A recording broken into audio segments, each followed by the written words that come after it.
He's a good man, Savannah. A good man. He's just in a bad situation right now, and he's trying to get out of it. Girl, can we gossip? Ooh, can we gossip? Girl, can we gossip? I have tea, can we gossip? What's tea? Petty Bunch, welcome back to another episode of Girl, Can We Gossip?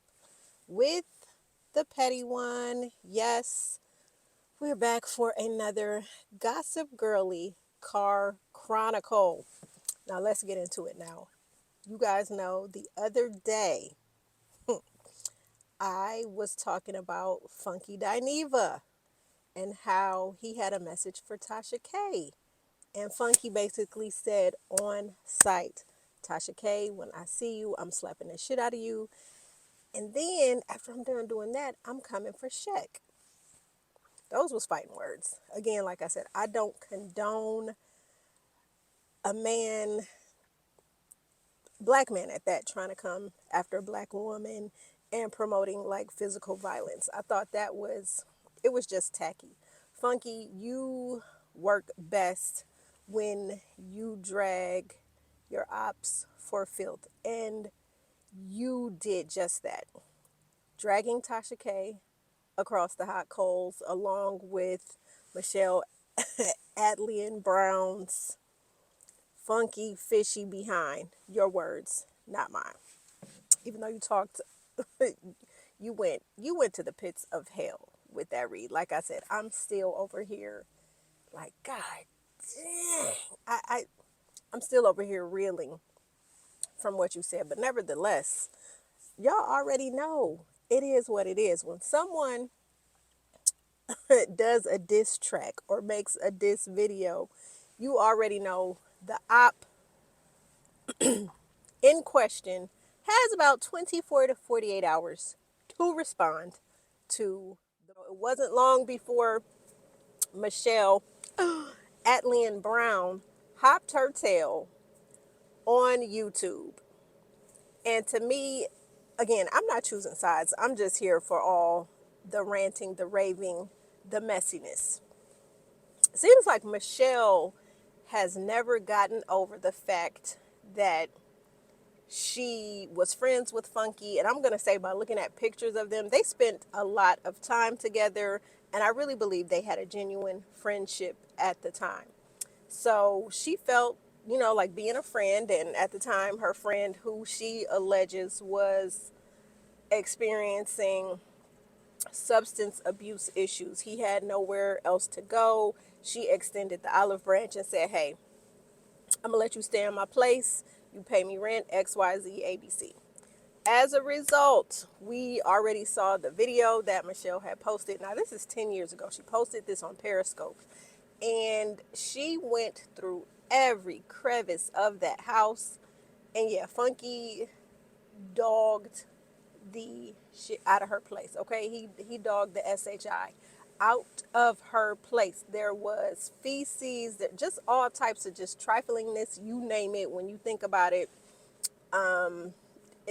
it was in the house. So she was walking through the house with a friend. Of course, she got emotional. She was crying.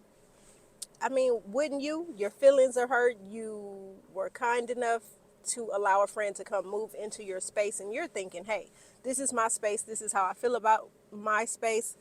I believe that my friend will hold my place in the same regard that I hold my space in. Apparently, that didn't happen. So it seems like Michelle and Funky have never, I don't know if an apology was ever extended or how they ended things. However they ended things, Michelle to this day is still holding on to this gripe, this complaint. She is still referring to him as a crackhead. She is still just coming for him, and she wants to believe that Funky talks about her. But in my opinion, Michelle, he is living rent free inside of your head. That man, when he does his 1-2, you are never a topic of discussion unless you're coming for him. So it's kind of like, hey, you don't come for me unless I send for you. So Michelle, he did not send for you. You came for him. And it's just this whole debacle. I'm not saying you initially came for him, but you were coming for him. So who initially came for Funky, what I'm going to say is I believe that Tasha K, when Tasha K posted that picture that Funky had posted with himself sitting on the toilet, and everybody started zooming in and they're looking at the baseboards. And so people started talking about the baseboards and said they were grimy, trifling, whatever. And Funky was trying to say, no, that's not grime or filth. That is the way that, the wood is made or whatnot. So I was thinking, okay, in my mind, hardwood, I'm thinking dark wood. So when I saw the picture and I saw the white baseboards and, Michelle and Tasha on the live was zooming in so we the people could get a glimpse at it. Y'all come to your own conclusion how y'all feel, if it was nasty, if it was not nasty, whatever. That is not really for me to say, because if you've seen the picture, then you have formed your opinion.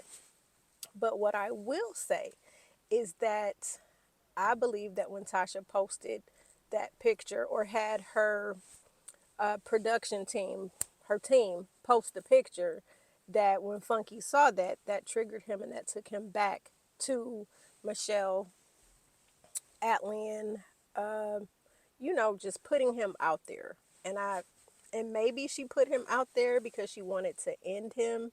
She wanted to end his career. Now, mind you, Michelle will say that she put Funky on game to this whole YouTube situation. She feels that she birthed him, and maybe she feels like he never gave her the respect for being her teacher at the time she brought him into the game.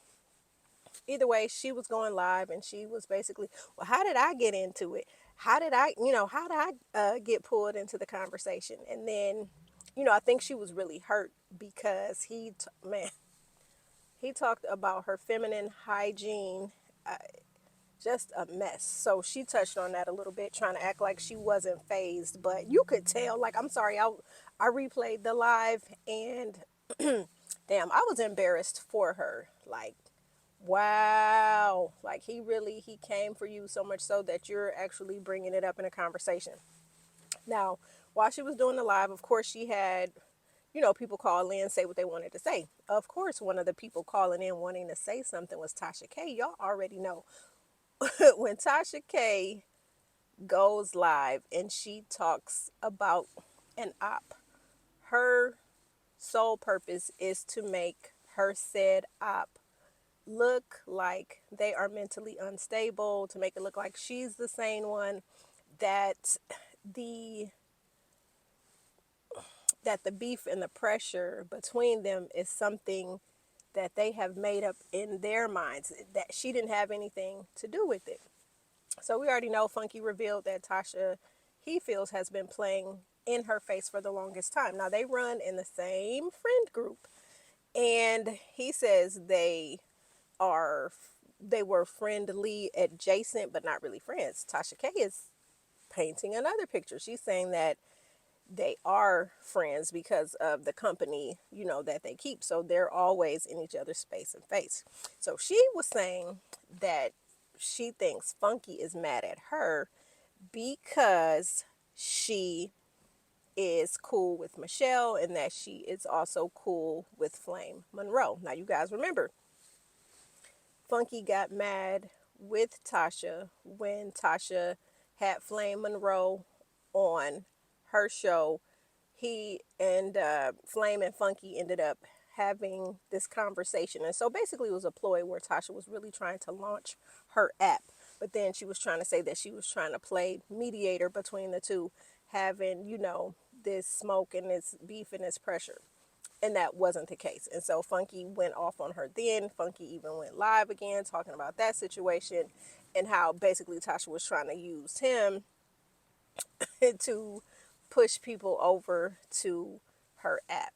So while Tasha and Michelle were talking, they started talking about how Funky allegedly is a homeowner. And so they played this video of Funky talking to his realtor and, just excited doing a walk through the house. And so Michelle is just claiming that, no, baby, no, you do not own that home. You rented. And then it was like, it was giving obsessed to me, because she was like, now look, now he pulled up to this house and he has his bags. How many people you know purchasing a home for the first time gonna pull up to the property with, you know, bags with their clothes and things like that? I can't confirm nor deny, but apparently Michelle and Tasha was pulling the records on the house and trying to get more tea and more information for we the people to consume, to talk about. Now let me get my eyes on so I can move on to the next page. So Michelle goes on to say she's tired of Funky. He's always playing victim. But I feel like, Michelle, you're playing victim too, because you still have not gotten over the fact that he trashed your home. And like I said, maybe he's never issued an apology because you are still in your feels about it. You try to say that you're not, but you're still showing us a video from 10 years ago. So, I don't know.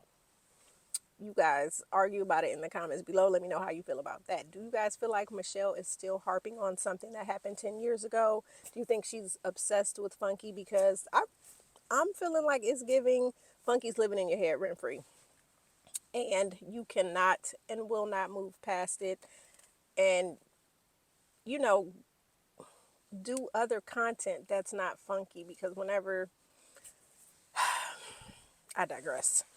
So then they talked about when Funky trashed her house, that she basically got a garnishment out on him. And then Tasha says he called her about the garnishment.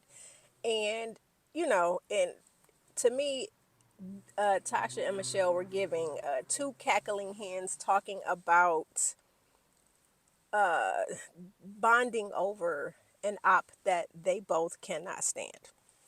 So then they get to talking about how much they think that Funky is making on YouTube per month. Tasha K is like, I'm gonna say he makes about 20K a month. And then Michelle goes, well, how much of it did he spend on crack?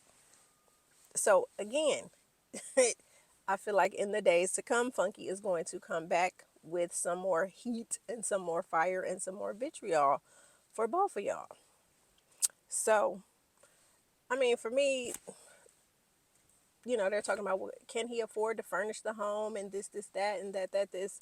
Why do y'all care if y'all say that I don't really have nothing against him or not? So if you don't have anything against him, why are you using him for content? I mean, I get it, because we're content creators and you want the clicks and you want the views, you want, you know, to continue to go viral. I get all of that. But if you really don't like him, why do you keep talking about him? Like, why do you keep bringing him up?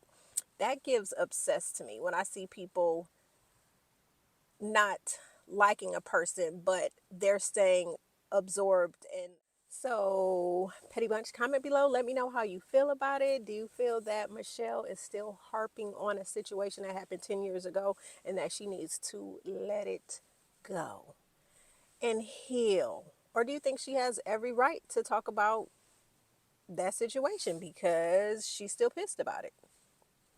And with Tasha K, why does Tasha K always feel like she is right in these situations and that she is like so high and mighty? These three, I'm gonna be honest, it's given like, okay, we know that you guys have been in the game for 10 plus years, but and you guys all have platforms, followers, a format on how you run your shows and do your things and how your brands are.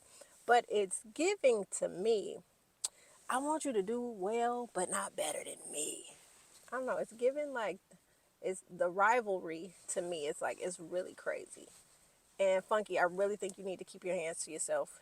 Don't risk your brand over disrespecting a woman by putting your hands on a woman. That's not cool. And it ain't right. And that's all I have to say about that. So Petty Bunch, thank you for liking, sharing, commenting, subscribing. I'm humbled that you guys are sitting here and enjoying the content. So I will see you guys in the next. He's a good man, Savannah. A good man. He's just in a bad situation right now, and he's trying to get out of it. Girl, can we gossip? Ooh, can we gossip? Girl, can we gossip? I have tea, can we gossip?